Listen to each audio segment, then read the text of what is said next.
We got Mickey Loomis joining us. If you guys have questions, please put them in the chat and then I'll call on you. Rod Walker. Hey, Mickey, Rod Walker with the Times-Picayune. I know every draft is important, but is there a different sense of urgency with this one just with the needs that this team has?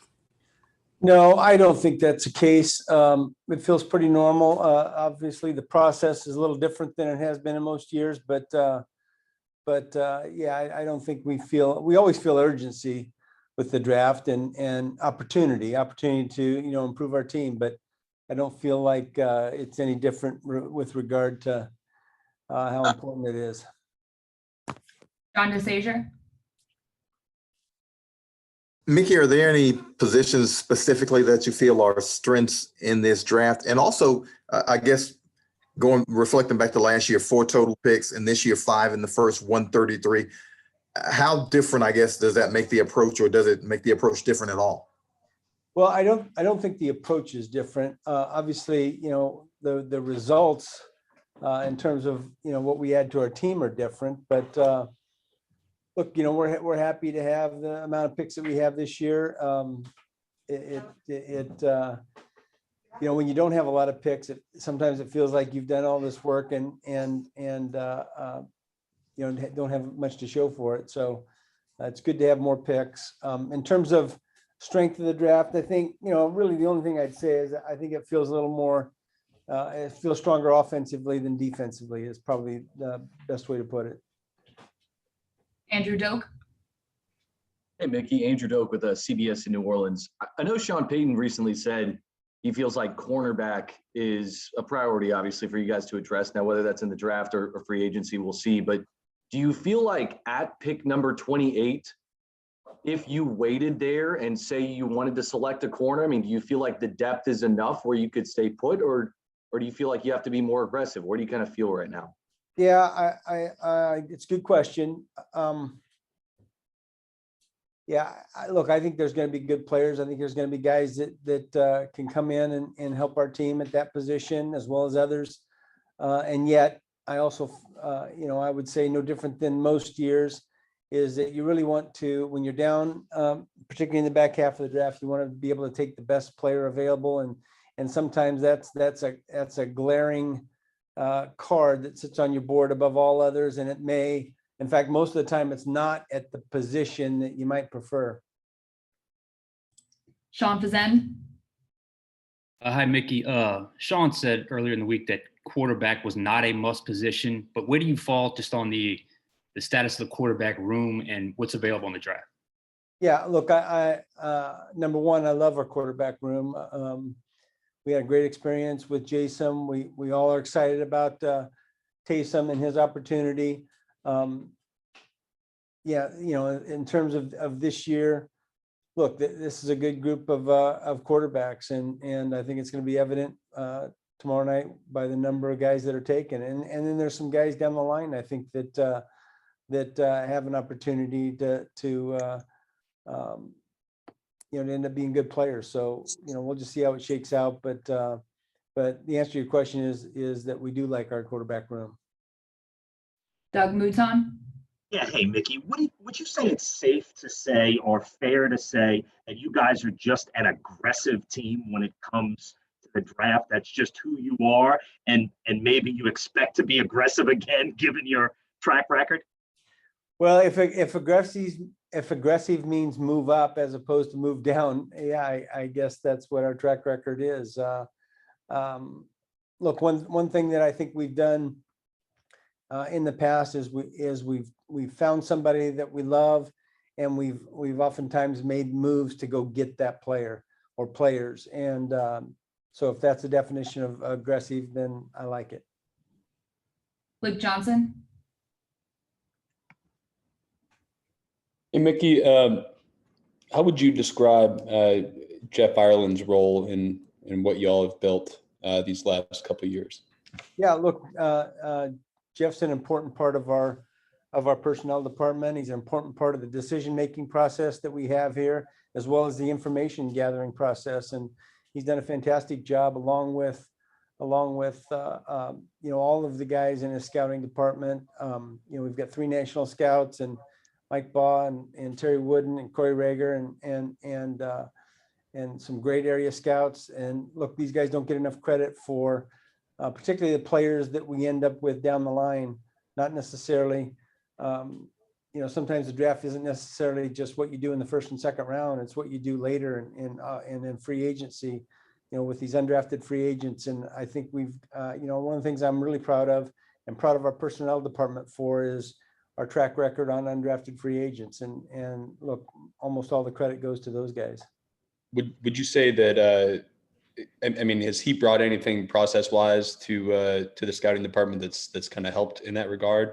Yeah, absolutely. Absolutely. Look, Jeff has done a great job of taking our process, taking the things that we've done here and adding to them. And look, he not only, they're not just his ideas, they're ideas that he gets from all the guys in his department and guys that have been here, Terry Fontenot and Michael Parrington, who's now our pro personnel director, as well as some other guys in our department. And look, we always ask, anyone who comes in from another team, whether it's a coach or a scout, we ask them about the process they've been accustomed to, and we're always looking to add ideas, and we don't mind stealing them from other teams. Mike Triplett. Mickey, I have 2 for you. First, real quick, can you share what you've decided to do on Marcus Davenport's 5th-year option? Yeah, we'll make an announcement on that, obviously before the deadline, but I'd rather not use this forum to do that. Okay. And back to Doug Mouton's question about how aggressive you've been. Does the fact that you guys have maybe a few more roster holes than usual this time of year and really just a total number of players to fill out the 90-man roster, does that affect that? Like, have you said maybe, we want to keep X number of picks? 2015 is a year that comes to mind where I think you guys said you did want a high volume of picks. Yeah, well, I probably look at it a little differently. I don't see a lot of holes in our roster. I mean, obviously, we've got the ability to sign up to 90 players, but in terms of our roster, I think it's hard to make our team. I think we have a lot of talent, a lot of positions, and when you look at each of these position groups, a lot of times it's hard to envision a rookie coming in and displacing some of our veterans. So I wouldn't say that volume is a priority for us. I think quality is a priority for us. Nick Underhill. Mickey, how different has it been getting medical information this year? And if that is different, is the information been good enough that you can trust it to make decisions the same way you did before? Well, it's not as good as it's been, even last year, because we did have the combine. Combine's an important event for us, with the clubs. I mean, we get the bulk of our medical information out of that combine. These players are given a lot of physicals. They get MRIs, they get images, they get questioned multiple times. And look, we benefit from that. It's been much more difficult, and that burden has fallen on our trainers and doctors. And look, I think the process has been as good as it can be, and yet I wouldn't say it's as good as it's been.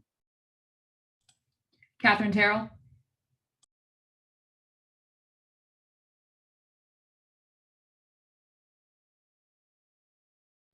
Kat, I think you're muted. Come on, Catherine. Are you muted? I think she said she wanted to be skipped. All right, we'll go with Ed Daniels. Hey, Mickey, 2 questions, please. A year later, what can you say about last year's draft? And are there any players in this draft who have a lot of talent, but you're concerned about other things that you might red flag them no matter how talented they are? Yeah, look, I think we're encouraged by some of the things that our guys did a year ago from that draft. Look, it's still too early to make a judgment on it in total, but I would say we're encouraged by the guys that we took last year. Yeah, look, I would say with regard to your second question, there's always things that you get concerned about. There's some things, with certain players that the concern raises to the level of, hey, we're probably not going to take this player.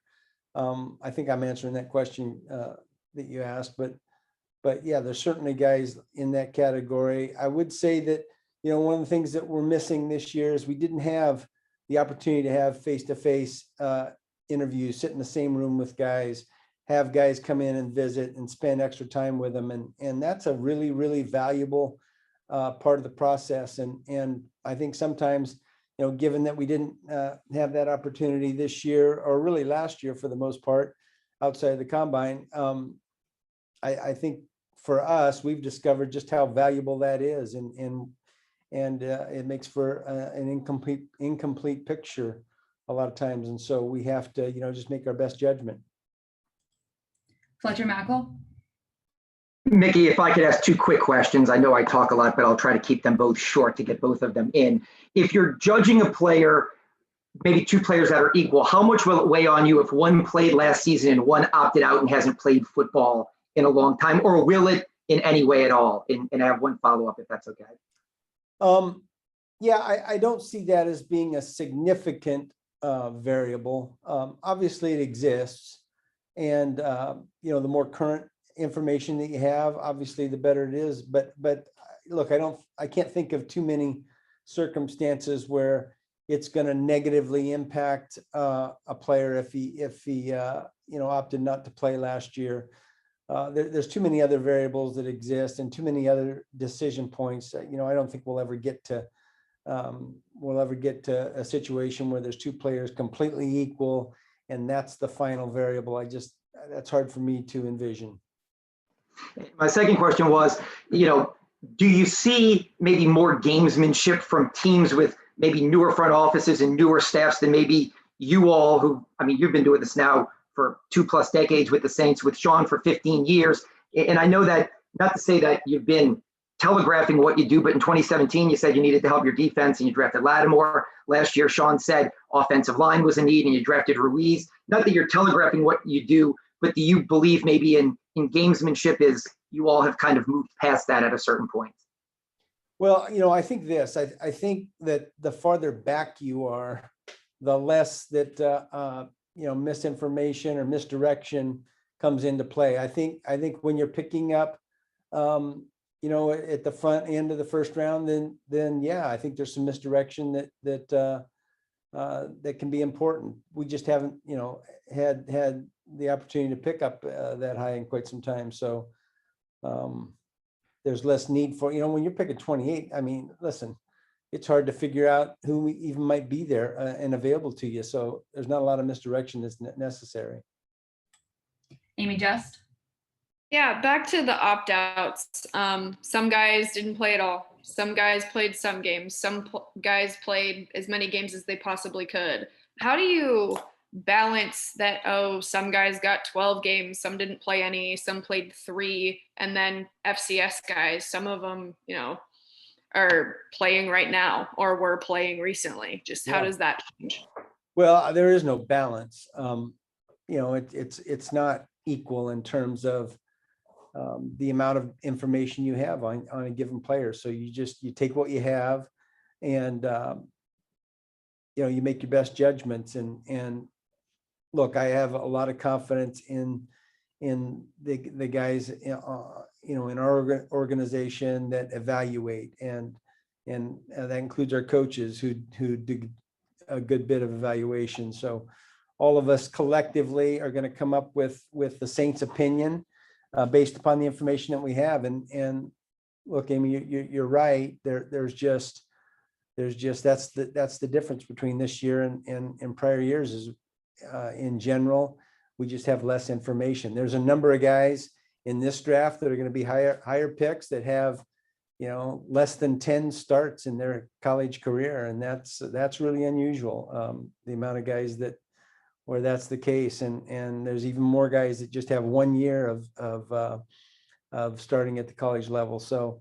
it's just less information. And we'll make our best judgment. Jeff Duncan. Hey, Mickey, this is your first draft in a while without Drew Brees being your quarterback. I'm wondering, I mean, does that affect you all in any way? I mean, do you look for maybe receivers with a different skill set to the quarterbacks you have, or offensive linemen in any way? Look, that's a good question, Jeff, but I wouldn't say that's come into play. In fact, we've not talked about that at all in our draft preparation. I can't recall a single time where it's come up, well, if Drew would have been here, we would have done this, or now that he's not, we need to, that just hasn't been part of our process, at all. It's a good question though. Well, in following up, kind of dovetailing off what Fletcher said, because there are so many new and younger general managers out there, are you finding them more conducive to trade talks? Is that something that's becoming more and more of a trend now? People open to making deals?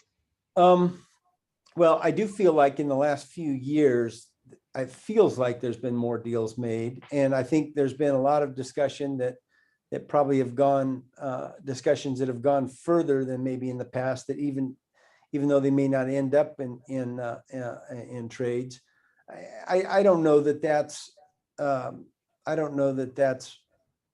connected to, new GMs or old GMs. Look, no one makes more deals than the Patriots, and we know Bill's been around for a long, long time. So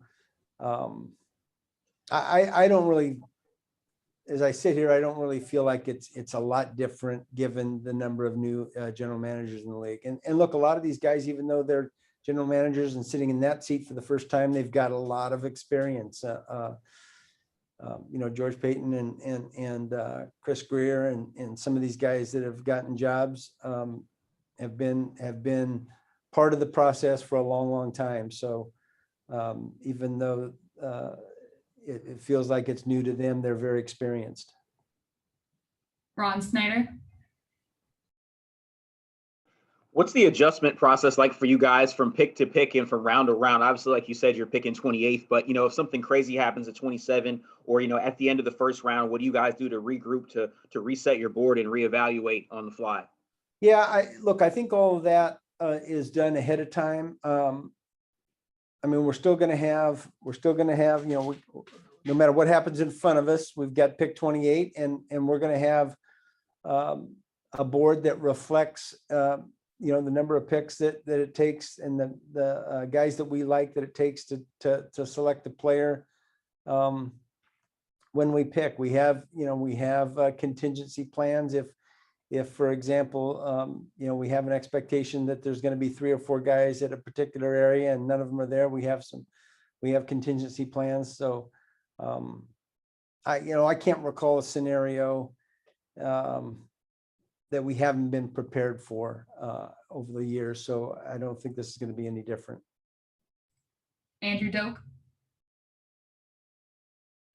Hey, Mickey, you had to be extremely creative this offseason in free agency, given the NFL salary cap changing. And I just wonder, I know that there's players that you probably cut that you had a hard time with, but I mean, could you share with us like one player that you in particular, that because of all the COVID stuff you had to cut or let loose, that was really difficult? And just maybe also just the process as a whole, what type of challenge that was for you as a GM that was so different than other years?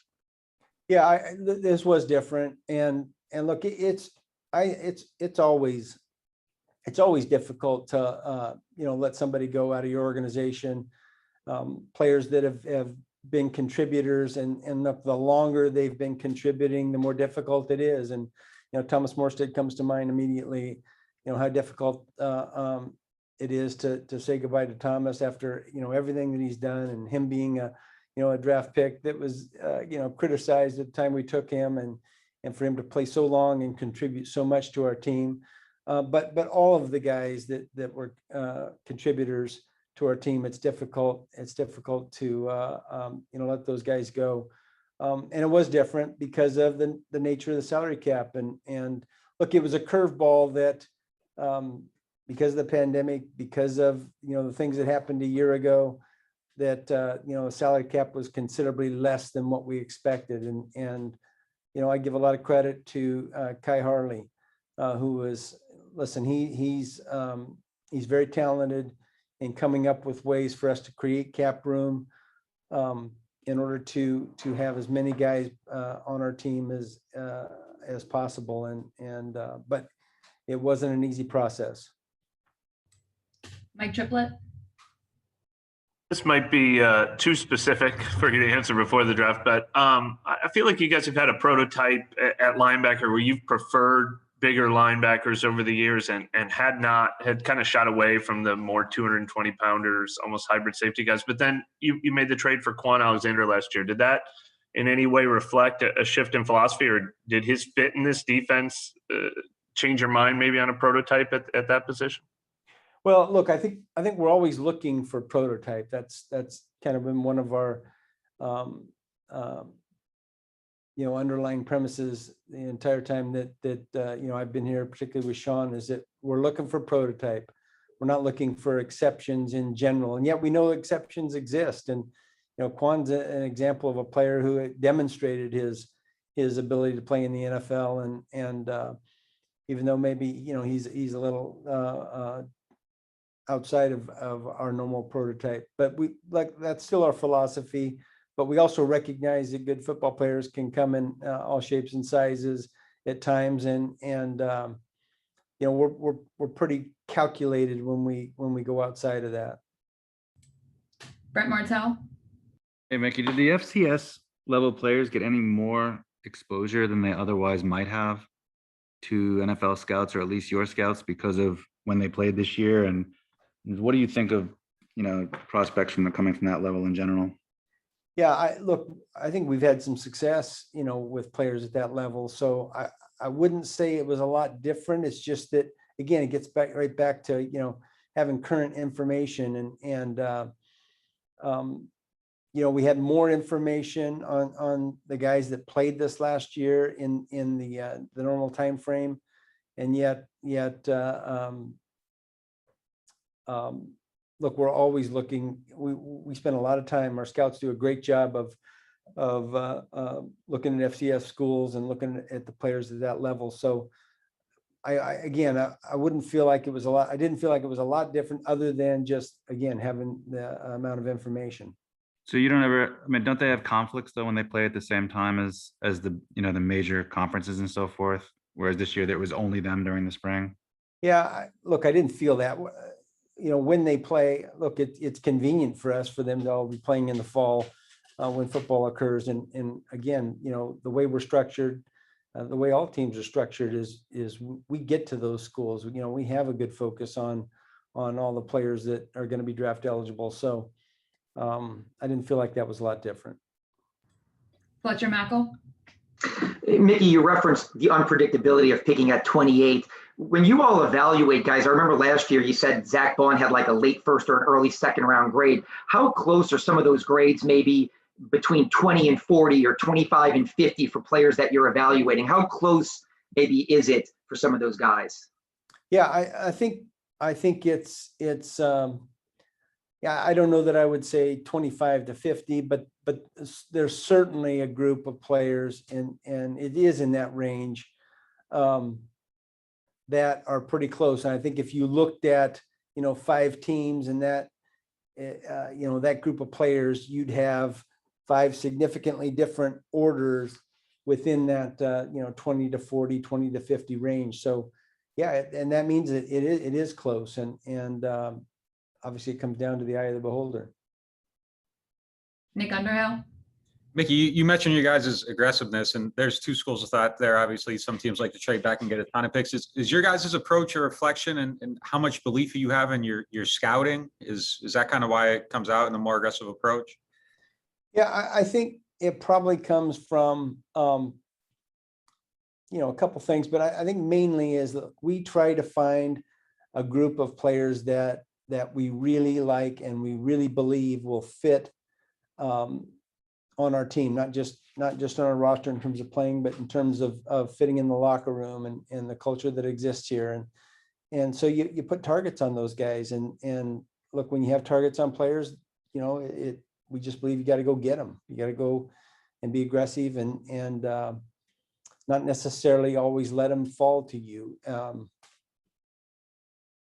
So yeah, that's the approach that we take. Given that approach, do you guys have a smaller draft board overall than most teams would, given the traits you're looking for? I don't know that because I don't see everyone's draft board. I think that, look, relatively speaking, based upon my past experience, I would guess that our draft board is smaller than most, but I don't know that. Last one's from Andrew Doak. Mickey, because of the salary cap situation and maybe because of the players that you knew that you would kind of be forced to lose, I know you mentioned off the top here that you kind of liked having all these draft picks more than previous seasons. I mean, do you kind of slow play free agency like this year, knowing you can get some compensatory picks that you could, you know, earn down the line? Like, is that how you kind of play this type of off season, knowing that it's a year of transition a little bit? Yeah. Yeah, I would say this, we definitely had our eye on, you know, compensatory issues. I think we did last year as well. And we definitely did this year. And yet, look, our participation in free agency is just directly a reflection of where we're at in terms of cap. I mean, I like participating in free agency. I think that's a great avenue to improve your roster, and I think we've proven that in the past. And it's not just at the top level, but it's at the mid level. And look, we've prided ourselves on finding guys that were good value in free agency, even at the expense of maybe forfeiting a particular, you know, a later round compensatory pick. We just didn't have that luxury this year, given where we're at in terms of the cap. And look, I'm hopeful that next year we'll be back and being a more aggressive player in free agency. Thank you, Mickey. We're all set. Thank you, guys. I appreciate being with you. I guess this is being with you on the screen, but look, I hope you have a great weekend. You gonna tell us who you're gonna draft? Sure, absolutely. I'll tell you right after we shut this camera off. Thanks, Mickey. Thanks, Mickey.